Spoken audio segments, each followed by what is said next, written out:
Mesdames, Messieurs, bonjour et bienvenue dans l'École du Futur. Je suis ravie de vous retrouver aujourd'hui. Voici le programme du jour. D'abord, notre focus, il est professeur certifié en collège. Et en 2011, il a créé sa chaîne YouTube Parlons Histoire.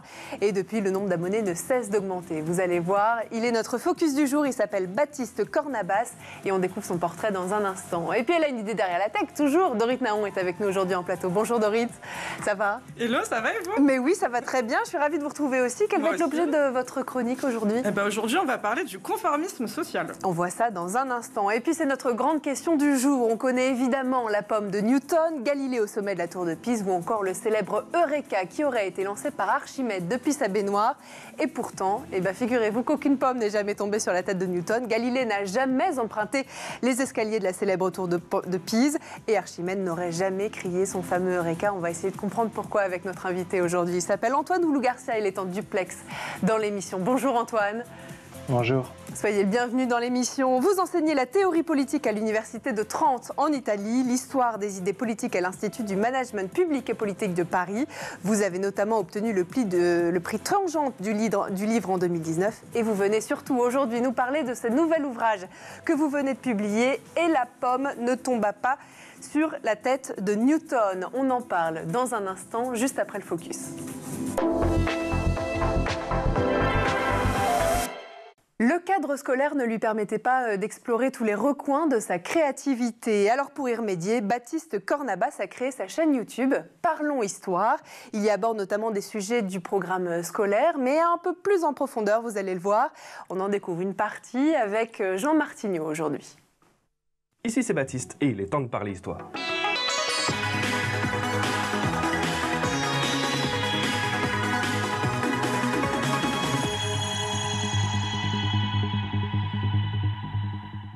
Et si cette fois, au lieu d'ouvrir des livres, nous allumions plutôt des écrans pour réviser? C'est bien le réflexe que l'on pourrait adopter avec la chaîne YouTube Parlons Histoire. Professeur et grand passionné, Baptiste Cornabas était frustré par le programme qui ne lui permettait pas d'approfondir les sujets autant qu'il l'aurait voulu. En 2014, il décide de se défaire de ses barrières et lance sa chaîne YouTube pour s'exprimer autant qu'il le souhaite et surtout sur ce qu'il souhaite. Oh. Et mais en fait, qu'est-ce qu'on fête? Le 14 juillet. Oui, mais de quelle année? Pourquoi? Mais laisse-moi profiter du feu d'artifice, c'est la prise de la Bastille, je crois. Oui, mais pourquoi on fête ça? T'es sûr qu'il n'y a que ça? Et d'abord, c'est quoi la Bastille? Professeur de métier, il vérifie chaque aspect de ses vidéos pour être sûr que, si besoin, son contenu peut être utilisé comme un support d'apprentissage. En février 2020, une rescapée du camp d'extermination d'Auschwitz est venue raconter son histoire devant 3 classes de 3e de mon établissement. Voilà, bonjour, voilà. Je sais pas l'âge que vous avez. Quel âge avez-vous? 15 ans, 16 ans? 15 ans. 15 ans? Oui. 16 ans. Écoutez, c'est l'âge que j'avais quand j'ai été déportée. J'ai fêté, entre parenthèses, mes 15 ans à Drancy. Au début, ces vidéos sont courtes et abordent des sujets assez simples et classiques, mais rapidement, Baptiste se rend compte que le contenu qui rencontre le plus grand succès sont ces vidéos qui sortent des sentiers battus. Il se focalise donc petit à petit sur cet aspect et commence à approfondir des sujets plus atypiques de manière longue. Alexandre Villaplane est différent. Star du football dans les années 1920-1930, il fut longtemps le plus jeune capitaine de l'histoire de l'équipe de France de football et participa à la toute première édition de la Coupe du Monde en 1930, rien que ça. Villaplane avait tout pour marquer l'histoire de son sport, mais vous allez voir que sa vie n'est qu'une lente dérive d'un homme avide d'argent et prêt à s'engager dans tous les mauvais coups pour en obtenir. Une avidité qui le pousse à travailler avec le milieu de la mafia, rencontré en prison, puis à collaborer au sein de la Gestapo française où il raquette, vole, menace, torture en toute impunité. Il ira jusqu'à renier sa nationalité et devenir officier SS en 1944. Malgré la diminution de la cadence de production, Baptiste Cornabas est à la tête d'une chaîne YouTube qui compte près de 100 000 personnes, ne voulant pas s'arrêter au programme scolaire. Merci à tous pour votre présence, les amis. J'espère vous revoir très vite, histoire de parler histoire. Allez, tout autre sujet à présent. On va parler de ces mensonges qui ont fait et qui font encore l'histoire des sciences. Comment tordre le cou aux mythes et aux légendes, eux qui font justement qu'on leur porte un intérêt tout particulier pour cultiver notre propre esprit critique? On va poser la question justement à notre invité dans la première partie du talk.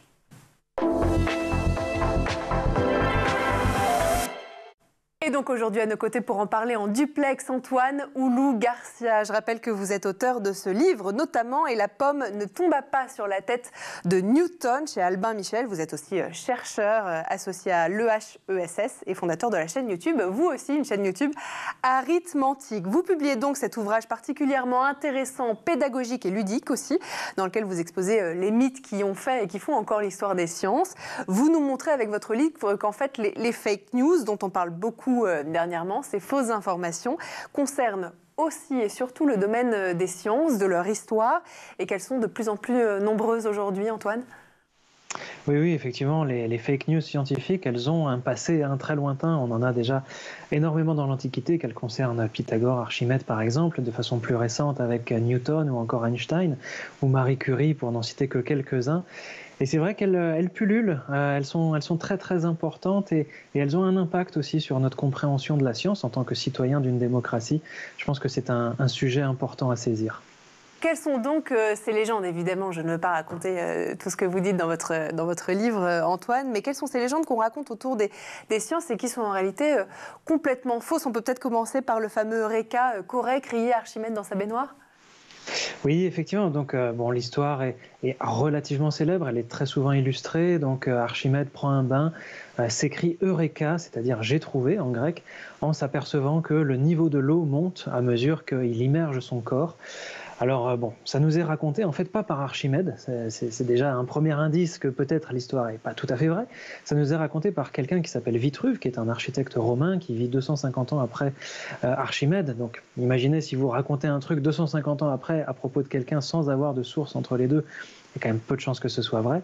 Et ce qui est intéressant en fait dans cette histoire-là, c'est que Vitruve écrit à des sortes d'étudiants en quelque sorte en architecture, et il veut magnifier la figure d'Archimède comme étant celle d'un grand génie qui est capable de trouver des idées extraordinaires, sortant de l'ordinaire, au sein d'un quotidien assez banal, voilà, une baignoire, et pourtant un génie arrive à en trouver une loi physique, celle de l'hydrostatique, qui est assez célèbre, la poussée d'Archimède.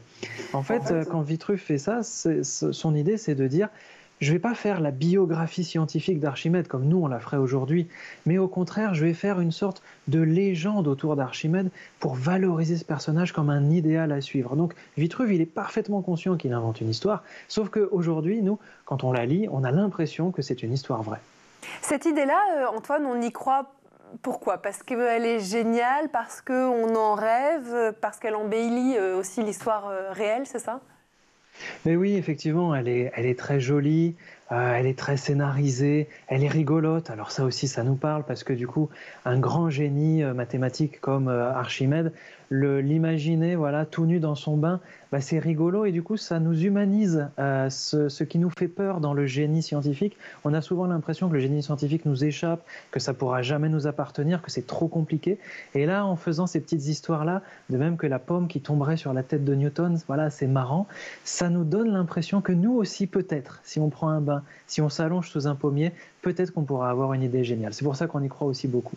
Est-ce que c'est l'une des raisons aussi pourquoi, Antoine, on ne connaît pas beaucoup de génies féminins en sciences? C'est parce que ça fait moins sympa, moins classe. Dans la réalité, elles seraient en fait peut-être plus nombreuses qu'on ne croit, mais c'est un mythe qui fait moins rêver qu'un homme qui a une belle idée? Oui, exactement. C'est tout à fait ça et c'est très malheureux. Alors, des génies scientifiques féminins, il y en a eu beaucoup dans l'histoire des sciences, dans l'histoire en général aussi, artistique, littéraire, etc. Mais en particulier dans l'histoire des sciences, il y en a beaucoup simplement. En général, il y a eu deux techniques, parce que malheureusement, c'est des vraies techniques volontaires de la part du public masculin, souvent, qui va réécrire l'histoire des sciences. D'une part, on va soit complètement les oublier, donc tout simplement effacer leur nom de l'histoire, parfois attribuer leur découverte à leur époux ou à d'autres personnes masculines évidemment. Et puis l'autre technique, ça va être de transformer ces génies scientifiques en d'autres choses. Par exemple, Hypatie d'Alexandrie, alors qui est un peu devenu célèbre depuis quelques années avec le film Agora, qui romance un petit peu son histoire. On va oublier que c'était une grande mathématicienne et on va en faire une sorte de symbole de la liberté. Pareil avec Émilie du Châtelet, qu'on va transformer en une traductrice de Newton, en une amante de Voltaire, mais on va oublier que c'était avant tout une grande physicienne et une grande mathématicienne. Donc effectivement, il y a un mythe dans l'histoire des sciences qui concerne les femmes en général. Alors après, il y a des mythes spécifiques sur chacune de ces femmes, sur Marie Curie également, mais il y a un grand mythe général qui consiste à faire une culture de l'effacement dans l'écriture de l'histoire des sciences. Des mythes et des histoires, Antoine, effectivement, qui nous montrent aussi que tous ces grands de ce monde, ils sont d'abord et avant tout humains, quelque part. Mais oui, bien sûr, et c'est ça qui est intéressant, c'est que en fait derrière les grandes légendes où on a l'impression que, voilà, Newton, pour prendre cet exemple assez célèbre, donc on a transformé l'histoire. Hein, donc l'histoire vraie, la fausse histoire vraie, ce serait que Newton aurait vu une pomme tomber par terre et en aurait déduit la théorie de la gravitation. Ça, c'est l'histoire que Newton raconte lui-même. Ce qu'on a transformé, c'est que la pomme serait tombée sur la tête. Newton raconte cette histoire en fait pourquoi ? Tout simplement parce qu'il a envie il n'a pas envie qu'on lui vole son joujou, c'est-à-dire que la théorie de la gravitation, il a envie qu'on la lui attribue à lui seul, et c'est ce qu'on fait effectivement dans l'histoire des sciences. On a tendance à oublier quand on raconte aux étudiants le parcours de ce cheminement de cette théorie physique, on a tendance à oublier tous les précurseurs. Or, ils sont très importants, et les précurseurs, ils remontent même jusqu'à l'Antiquité concernant cette théorie-là. Ils passent par le Moyen-Âge, etc. Et Newton, il est très humain, il est très touchant là-dedans, parce qu'en fait, il a peur, à juste titre, parce qu'il y a des concurrents à l'époque, évidemment, et donc il a peur qu'on attribue cette théorie à lui et d'autres gens, et il veut que ce soit à lui que ça appartienne. Donc il y a un côté touchant, très humain dans cette histoire, par exemple. Effectivement, et on apprend dans votre livre que nombreux sont ceux qui n'ont finalement pas été tout à fait seuls dans leur découverte scientifique. Votre action aussi dans ce livre, et la pomme ne tomba pas sur la tête de Newton, c'est pas d'enlever la magie autour de ces découvertes, mais plutôt de rétablir la vérité. C'est comme ça qu'on pourrait le définir ? Mais oui, parce que la magie, de toute façon, bien sûr que la magie d'une découverte, elle reste. On peut raconter une histoire fausse, une légende. Parfois, ce sont les scientifiques eux-mêmes qui la racontent. Parfois, c'est les historiens des sciences qui, peu à peu, l'ont forgée. Parfois, c'est le public qui se l'est inventé toute seule comme ça. Mais cette légende-là, si on la corrige, ça n'enlève absolument pas la magie, parce qu'en fait, la magie d'une découverte, elle reste vraie. Et en fait, c'est même plus magique de voir à quel point il y a de la légende, à quel point on peut décortiquer, démystifier tout ça, parce qu'en fait, ça crée une autre forme de magie, une magie qui est pour le coup historiquement vraie, celle d'une science très humaine, celle d'une science qui se construit étape par étape, lentement, avec des à-coups et puis avec des erreurs. Et c'est ça que je trouve intéressant, quand Newton, par exemple, pour sortir de la pomme et aller vers l'arc-en-ciel, attribue 7 couleurs à l'arc-en-ciel. C'est une chose qu'on retrouve dans les chansons enfantines, dans les dessins, etc. Newton, en fait, il se trompe sur le nombre 7 qui n'a aucun sens, mais la manière dont il se trompe est intéressante. Elle révèle aussi que la science ne progresse pas toujours de façon scientifique. Quand on voit la manière dont Pasteur également fait des essais alors que les choses ne sont pas du tout prêtes, et fait vraiment des essais en grande ampleur avec les journalistes, etc. Et en fait, on s'aperçoit qu'il y a eu des morts quelques semaines avant. Là aussi, c'est intéressant parce que ça montre que la science, elle se construit parfois au courage, au forceps. Parfois ça marche pas, mais il y a une magie derrière tout ça parce qu'on découvre un autre visage de la science qu'on met trop peu souvent en valeur. L'autre visage de la science, et puis aussi retracer l'histoire des mythes et légendes scientifiques. C'est ce que vous faites avec votre livre. Je vous propose, Antoine, de continuer à en parler dans un instant, juste après la chronique de Dorit Naon. Et d'abord, on va faire un tour du côté de la planète tech. Images et vidéos, c'est le Zap et c'est l'œil de Jean Martineau.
est de retour toujours sur le plateau de l'École du Futur et en compagnie de notre invité Antoine Oulou-Garcia. Antoine, on reprend nos discussions dans un instant. Juste avant, on laisse place à la chronique de Dorit Naon qui a une idée derrière la tech.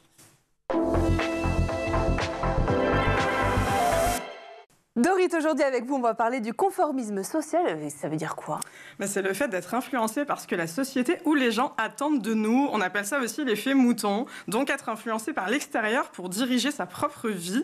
Généralement, ça s'explique par la peur du regard des autres. Et on est tous concernés et influençables à différents niveaux. National Geographic a publié une expérience vidéo qui s'appelle « La tyrannie des autres ». Il y a un extrait qui résume la définition du conformisme social. Et c'est « Certains d'entre nous font tout pour se démarquer, d'autres pour être normaux et s'intégrer au groupe. Mais tous, nous subissons sans le vouloir l'influence sociale. Nos perceptions et nos choix sont influencés par le groupe qui nous entoure. » Et je crois justement que vous avez une expérience à nous partager, Dorit. Oui, et je suis ravie de vous la partager. Allez-y. Alors, je vais vous parler de l'expérience de H faite par le psychologue Salomon H en 1951. C'est une expérience très inquiétante parce qu'elle montre à quel point on peut être sensible à la pression d'un groupe jusqu'à faire des choix qui vont contre l'évidence et aussi contre notre éthique. L'expérience, elle était très très simple. À gauche, il montre une ligne à un groupe. À droite, il leur montre la photo de 3 lignes de longueur différentes, A, B et C. Et il fallait juste reconnaître la ligne de gauche. C'était clairement évident que c'était la ligne C. Et il y avait 7 comédiens qui devaient donner leurs réponses les uns après les autres jusqu'à arriver au sujet de l'étude. Donc, ils ont tous choisi une mauvaise réponse avec beaucoup de conviction jusqu'au moment où c'était au tour de la cible de donner sa réponse. Et le but, c'était de voir s'il avait été influencé ou pas par les réponses des personnes d'avant, qui, je le rappelle, sont parfaitement illogiques. On parle du fait de reconnaître une ligne d'une photo à une autre, donc oui, ça ne devrait même pas laisser de place au doute. Et alors, qu'est-ce que ça a donné l'issue de l'expérience ? Alors, il faut savoir que l'expérience, déjà, elle a été menée 18 fois et 3/4 des personnes se sont laissées influencer au moins une fois par les comédiens. On a un taux de mauvaise réponse de 30%. À la fin du test, le psychologue est allé voir les sujets et il leur a expliqué le but réel de l'expérience. Et là, on a 3 réactions très intéressantes à observer. Il y en a qui sont toujours persuadés d'avoir donné la bonne réponse. Et donc, soit l'avis des autres s'est tellement imprégné en eux qu'ils ont fini par y croire, soit ils n'assument pas le fait d'être influencés. C'est une forme de déni et de mauvaise foi, hein, clairement. Et ensuite, on a ceux qui avouent clairement qu'ils se sont laissés convaincre par l'opinion unanime d'un groupe. Et enfin, on a ceux qui disent qu'ils avaient la bonne réponse, mais qui ne voulaient pas se faire remarquer dans le groupe. Alors, je suis sûre qu'avec vous, on peut transférer cette expérience au monde du travail. Qu'est-ce que ça donne en entreprise, Dorit ? Oui, tout à fait. Alors, c'est pas si différent en entreprise et on parle de 2 situations. Déjà, la majorité influente quantitative et ensuite la majorité influente qualitative. Alors, la première, c'est un groupe qui a souvent raison face à un individu. Par exemple, en réunion, si on propose une idée et que la majorité des participants est contre, c'est compliqué de la faire passer. Ensuite, on a la majorité influente qualitative, donc l'influence par l'autorité et par la posture. C'est surtout vrai dans les entreprises et chez les gens où l'autorité c'est vu comme une forme de supériorité et d'intelligence. Et là, on parle alors de perdre son libre arbitre. Alors, Dorit, pour reprendre cette idée d'autorité, vous avez un documentaire à nous partager. Racontez-nous. Oui, alors je vais vous parler du documentaire Le Jeu de la mort, qui est inspiré d'une autre expérience qui a été faite par Stanley Milgram en 1963. Le but, c'était de démontrer qu'un individu peut obéir à un ordre contraire à ses valeurs. Pour ça, il a demandé à un individu d'envoyer des décharges électriques de plus en plus fortes à un cobaye. En réalité, le cobaye ne recevait pas de décharge électrique. C'était un complice du professeur et il faisait semblant d'hurler de plus en plus fort pour voir jusqu'où le sujet irait. Mon Dieu. Mais ça, les sujets l'ignoraient évidemment. Et pour eux, ils envoyaient des vraies décharges électriques. Le professeur Milgram demandait à chaque fois au sujet d'augmenter le voltage. Et il y a 62% des sujets qui ont obéi jusqu'au bout et qui, si les décharges avaient été réelles, auraient plongé les cobayes dans un état de légumes. Oui, effectivement, c'est inquiétant, sacrément inquiétant. Et l'expérience a été renouvelée des années plus tard ? Oui. Alors, 47 ans plus tard, France 2 a voulu renouveler l'expérience pour voir combien de gens seraient prêts à infliger 460 volts à un inconnu, en sachant que 220 volts, c'est déjà la mort quasi assurée. C'est Christophe Nick qui a réalisé ce documentaire en 2010 dans un faux jeu télévisé présenté par l'animatrice Tania Young. Il y avait 80 candidats qui pensaient tous participer au pilote du jeu de télé. Chaque candidat devait questionner un autre candidat et lui envoyer d'envoyer une décharge électrique en cas de mauvaise réponse. Ça commence à 20 volts et ça grimpe par tranche de 20 volts jusqu'à atteindre 460 volts. Le faux candidat est attaché à une chaise électrique et pourtant aucun des 80 candidats n'a contesté. Ils ont tous envoyé les décharges. Évidemment, les questionneurs sont sujets de l'expérience et les questionnés sont des acteurs. Ils ne reçoivent pas vraiment de décharge, ils font semblant de souffrir. C'est particulièrement inquiétant à 320 volts où l'acteur supplie d'arrêter. Là, souvent, le cobaye hésite. C'est alors que Tanya Young intervient en leur disant « Ne vous laissez pas impressionner, continuez ». Et il s'exécute pour 80% jusqu'au bout de l'horreur. Alors, je crois que vous avez une citation à nous rappeler pour la fin, Dorit. Oui, on garde bien en tête la citation « Je pense, donc je suis » et on évite absolument le « Il pense, donc je les suis ». Merci beaucoup, Dorit. Antoine, je voudrais vous faire réagir parce que ces sujets d'influence et de manipulation, c'est aussi au cœur de vos travaux depuis quelques années déjà. Oui, tout à fait. Non, mais ce sont des expériences effectivement qui sont extrêmement intéressantes. On peut tout à fait manipuler ce genre de réponse. Daniel Kahneman, prix Nobel d'économie, a aussi fait des travaux là-dessus, où on influence la réponse, par exemple, sur le plus haut séquoia du monde. On demande aux gens de répondre là-dessus, et puis on leur dit, mais vous pensez que c'est... Alors ils disent par exemple 50 mètres de haut, puis on leur dit, mais vous pensez que c'est plus haut ou plus petit que 400 mètres? Et alors là, du coup, leur réponse grimpe complètement à 250 mètres, juste parce on les a influencés de manière complètement marginale. Et c'est intéressant, et c'est intéressant aussi parce qu'effectivement, les mythes de la science ont cette influence-là, ont cet impact-là sur nous, notamment en termes d'esprit critique, parce qu'effectivement, ce que disait Dorit, qui est intéressant, c'est que les gens vont se laisser structurer en fait par ce qu'on leur impose. Eh bien, c'est pareil avec les mythes de l'histoire des sciences. Ça structure notre imaginaire et ça structure aussi notre faiblesse d'esprit critique. Et justement, on vit en démocratie. La science et la démocratie sont deux domaines qui sont très liés, puisqu'ils sont basés sur l'idée qu'il n'y a pas forcément une vérité absolue, mais que c'est une vérité qui se co-construit à travers le temps et qui peut évoluer, qui peut être mise en défaut. Et c'est ça qui est intéressant dans les deux concepts. Et c'est pour ça que démocratie et science sont assez reliés. Et du coup, dans une démocratie, les citoyens, un bon citoyen, c'est quoi? Une bonne citoyenne, c'est quelqu'un à qui on ne sert pas la soupe. C'est quelqu'un qui est capable de dire « ça me paraît un peu bizarre ce qu'on me raconte là. Est-ce que c'est crédible ?» Eh bien, quand on nous raconte des structurations d'expériences comme ça, où on doit agir et qu'on ne se pose pas de questions, de la même manière que quand on nous raconte des légendes de l'histoire des sciences qui sont quand même assez invraisemblables et qu'on les gobe comme ça sans se poser de questions, eh bien, c'est un vrai problème. Et c'est pour ça, je pense qu'il faut effectivement à la fois alerter sur ce type d'expérimentation et à la fois alerter sur les mythes de l'histoire des sciences, parce que ça structure notre capacité à être des bons citoyens si on se réveille et si on a la capacité d'avoir un minimum d'esprit critique. Effectivement, d'où l'importance, vous le dites très bien, de l'apprentissage de l'esprit critique. On va en parler dans un instant. On continue à en parler ensemble, chroniqueurs et invités, tout de suite dans la deuxième partie du talk. L'école du futur s'invente tous les jours sur School TV à 12h30 et en compagnie de nos invités et de nos chroniqueurs. On continue à parler avec vous, Antoine Oulou-Garcia, de ce livre « Et la pomme ne tomba pas sur la tête de Newton ». Vous nous parliez justement des fausses informations, des mythes et des légendes qui touchaient tout à l'heure le domaine des sciences. Pourquoi ces légendes, ces fausses anecdotes, ces petits mensonges aussi qui circulent encore aujourd'hui, eh bien, ils circulent encore plus de nos jours, sans doute plus que jamais, même sur les réseaux sociaux aujourd'hui. Les réseaux sociaux ont cette facilité que ça circule très vite et qu'on a une forme d'adhésion aussi visuelle. C'est-à-dire que ce n'est pas juste un message qu'on entend ou qu'on peut lire, mais il y a vraiment aussi le côté imagé qui a un impact très fort sur le cerveau. Alors c'est pour ça, par exemple, que concernant le chapitre sur Marie Curie dans le livre, j'ai voulu mettre en épigraphe, non pas une vraie citation, mais une fausse citation qui circule et qu'on attribue à Marie Curie et qui consiste à dire « Ah ben alors ça fait… » Donc un journaliste a posé la question à Marie Curie, alors ça fait quoi d'être marié à un génie? Et Marie Curie a dit allez demander ça à mon mari. Donc c'est très rigolo, c'est sympa, mais Marie Curie n'a jamais dit une telle chose. C'est pas cohérent non plus d'ailleurs avec son état d'esprit quand elle reçoit le prix Nobel, parce que c'est probablement là qu'on invente cette citation. Mais je trouve intéressant le fait que ces citations-là pullulent. Elle donne vraiment une vision aussi de comment nous-mêmes on doit se percevoir. Le problème, c'est que tout ça en fait est assez faux. Et si on prend la vraie Marie Curie, elle ne va pas faire une telle réponse, alors certes humoristique, piquante, un peu déroutante, donc intéressante en soi bien sûr, mais elle ne va pas faire ça. Marie Curie, elle va tout simplement faire des travaux et gagner un 2e prix Nobel. Et c'est comme ça que tout simplement elle va aussi répondre aux critiques qui lui étaient faites à l'époque. Donc c'est ça que je trouve intéressant avec les réseaux sociaux, c'est qu'ils ont cette tendance à nous faire beaucoup croire à des choses grâce à leur formidable ampleur. On peut aussi les utiliser pour faire passer des vrais messages. Et ça peut faire du bien. C'est ce que je ne suis pas le seul à faire avec ma chaîne YouTube. Et on a vu dans le reportage au début qu'on peut le faire en histoire, on peut le faire dans tous les domaines. Et c'est ça qui fait du bien et c'est ça qu'il faut effectivement, je pense, valoriser. C'est cet effort intellectuel qu'on peut mettre dans les réseaux sociaux. Parce que les réseaux sociaux, c'est aussi de la démocratie. Les gens s'expriment librement. On est tous égaux sur les réseaux. Et donc ça, c'est assez intéressant. Mais essayons de mettre encore plus de vrai. C'est un vrai effort intellectuel qu'il faut faire, mais qui peut faire beaucoup de bien à tout le monde.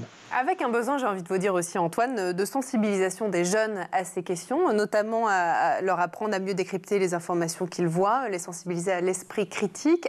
Comment on peut faire aujourd'hui pour que justement ces jeunes-là, aujourd'hui cette nouvelle génération, comme nous, ne nous laissions pas aujourd'hui avoir par les fausses informations, les fake news qui sont de plus en plus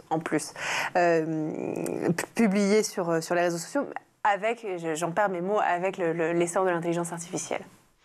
Non, mais effectivement, mais il y a une méthode qui est la même dans la recherche et dans le journalisme d'ailleurs, c'est les sources. C'est la même méthode. Quand on fait de la recherche, quand on fait du journalisme, on va toujours aux sources, on vérifie les informations. C'est-à-dire que c'est pas parce qu'un truc est marqué sur un réseau social, c'est pas parce qu'une image est publiée, voire un petit film est publié sur les réseaux sociaux, qu'il n'a pas été créé à dessein par une intelligence artificielle ou par une intelligence humaine, mais qui se trompe tout simplement. Ça arrive souvent et c'est bien normal. Mais donc il faut aller vérifier les sources et donc il serait important que quand on publie quelque chose sur les réseaux, on mette la source. Alors, je ne dis pas qu'il faut mettre toute la source comme on le fait dans la recherche, qui est un peu longue, etc., mais qu'on mette une source un tant soit peu quand même détaillée pour aussi permettre à la personne qui va lire ou voir une image d'aller vérifier par elle-même. Parce que c'est aussi ça qui est intéressant.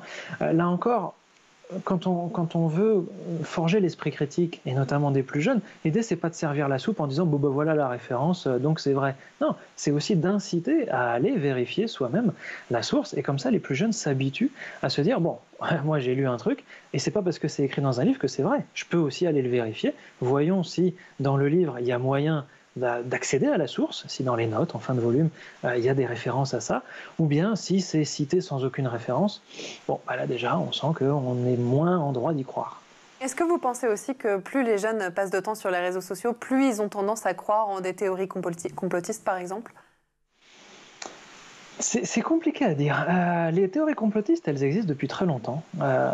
Après tout, voilà, on a inventé au 19e siècle que le Moyen-Âge était platiste. Voilà, donc on a inventé ça à plusieurs siècles d'écart. C'est faux, le Moyen-Âge a toujours su que la Terre était ronde. Aujourd'hui, il y a des gens qui reviennent effectivement sur le platisme. Bon, je ne sais pas si les réseaux sociaux ont un impact décisif, c'est peut-être aussi tout simplement dans notre nature.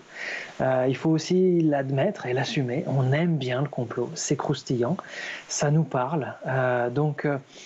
Voilà, c'est à nous aussi de grandir individuellement. Les réseaux sont un outil, c'est comme la poudre à canon, ça permet de faire des feux d'artifice, ça permet aussi de faire du canon et des fusils. L'usage qu'on en fait, il dépend de nous avant tout. Et ben voilà, ce sera le mot de la fin. Merci beaucoup Antoine. Je vous rappelle, cet ouvrage « Et la pomme ne tomba pas sur la tête de Newton », passionnant, instructif et pédagogique. Merci beaucoup d'avoir été parmi nous aujourd'hui dans l'émission Duplex Antoine. Je rappelle que vous êtes chercheur associé à l'EHESS et fondateur aussi d'une sublime chaîne YouTube dont on parlera évidemment dans l'émission, à rythme antique. Merci beaucoup Antoine d'avoir été parmi nous. On fait attention évidemment aux fake news dans la vraie vie et dans les sciences. Merci aussi à vous Dory d'avoir été parmi nous aujourd'hui. Merci à vous de nous avoir suivis et puis on se retrouve dès demain 12h30 sur School TV. Bonne journée.